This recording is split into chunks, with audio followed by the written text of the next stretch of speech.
6,000 for seniors, 12,000 for couples. Sounds like a gift, doesn't it? That's what the headline shouted when the one big beautiful bill was passed. But here's the hidden truth. Social Security wasn't taxed until 1983. For decades, people enjoyed their checks tax-free.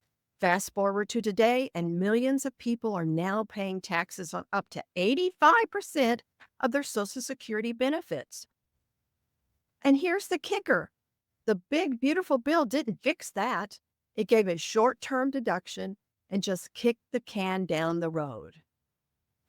So we need to ask ourselves, if Social Security wasn't meant to be a safety net, why do so many people feel blindsided when tax season comes around? Hi, I'm Vicki Joern, financial advocate and host of Thriving Through Transitions. Whether you've already retired, planning for retirement, or helping your parents navigate it, these rules affect us all. And I'm joined today by my partner, Karl Joern. Karl is a registered Social Security Analyst who has seen firsthand how confusing these rules can be for families.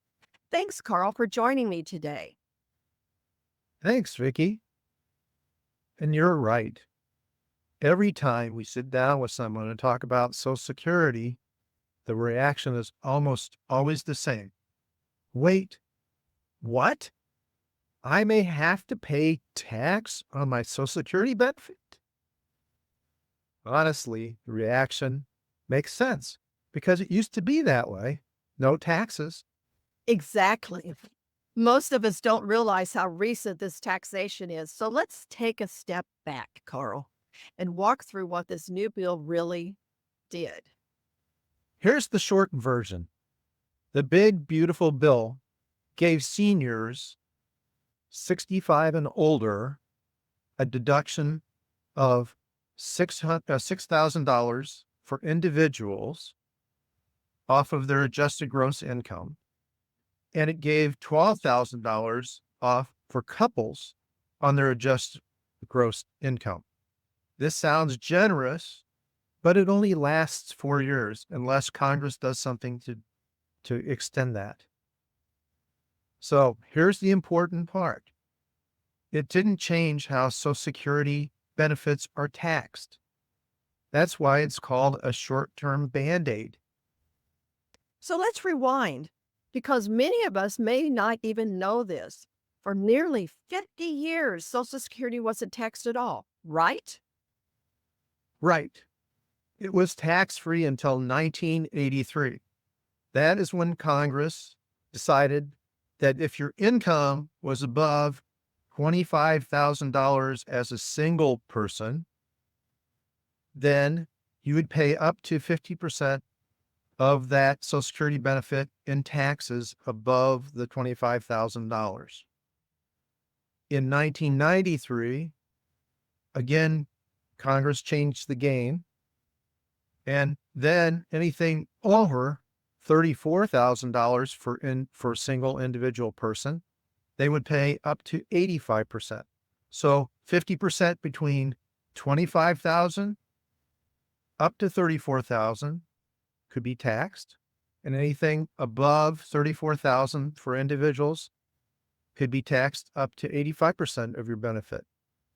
Also, for couples, in 1983, any benefit above $32,000 of Social Security benefit could be taxed at 50%. 10 years later, in 1993, that benefit was extended from $32,000 to $44,000. Anything above $44,000 could be taxed at 85% rate. And here's the shocking part. Those thresholds have never been adjusted for inflation, right? Exactly. This means that once a tax on the wealthy, that's really what it was about, is to tax the wealthy, now starts to impact middle income retirees. With the cost of living adjustments raise your checks for Social Security every year, and the amount of money that it takes for a single person or a couple to live we're now getting pulled into this Social Security trap. Think about it. Everything else in life keeps getting more expensive. When I go to the grocery store, when I eat out, clothing, gas, but these tax thresholds, frozen for more than 30 years. That's why so many of us are stunned at tax time. And the big, beautiful bill didn't touch those rules. It gave us a deduction for a few years. This is what we're going to see. But once it expires, we'll be right back to where we started, but with higher income levels. So not a fix, just a delay, right, Carl? Exactly. So let's make this real. The average Social Security check today is around 2,000 about a month. That's around 24,000 a year. With the cost of living adjustments in about 4 years, it'll be closer to 26,500, almost 27,000. Now, Carl, if Social Security was our only income, how would that play out? Well, if Social Security was the only income source you had, you might not owe taxes. But again, it depends on the amount of your adjusted gross income and then modified adjusted gross income after that, taking into account Social Security. So many retirees can't live on just Social Security alone. They also have some kind of a pension, or they have a 401k or a retirement plan that they had outside that, or they may even be working part-time. So here's an example. Say you're a couple and you receive roughly $36,500 from Social Security. What that means is that maybe the higher earner made $24,000 and the other person made $12,500. So from a Social Security standpoint, they also needed an additional $20,000 from, say, their IRA to live. So now what you have is you have an income level of $56,500 for the year. This may put them over the threshold to the point where they owe Social Security taxes.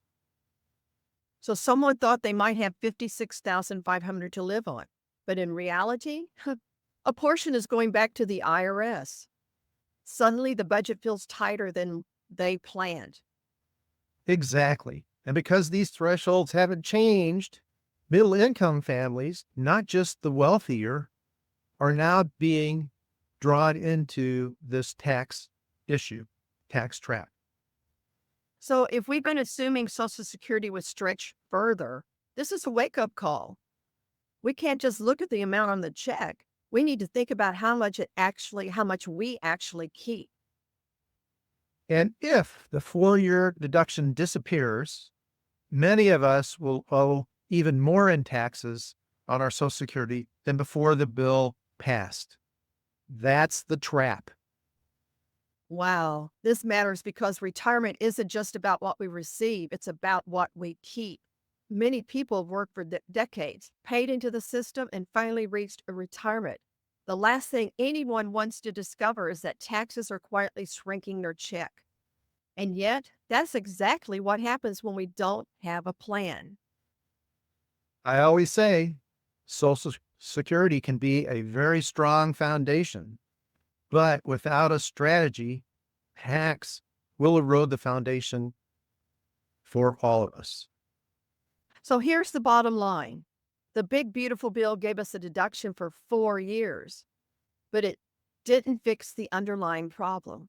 And when or if the deduction disappears, more of us will face higher taxes. That's why planning matters. It's not just about Social Security, it's about all of our income sources working together. Without coordination, we risk losing thousands unnecessarily.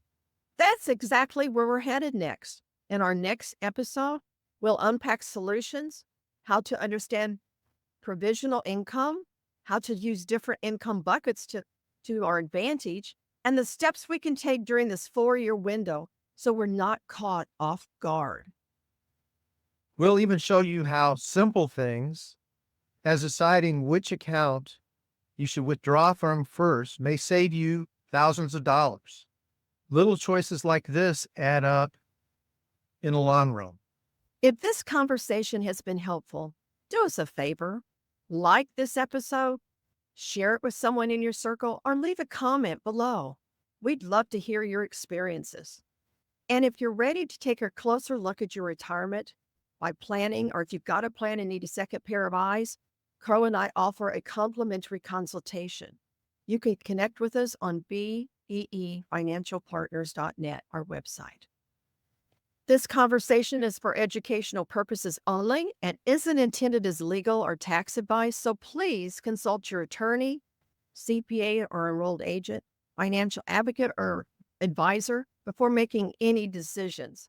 Having a team help you is so important. Karl, thank you so much for joining me today. It's so eye-opening when we lay this out, and it's hopefully it helps so many other people. Vicki, always glad to be here. So remember this, I'm Vicki Joern. I'm reminding you to be financially prepared for today and the uncertainties of tomorrow.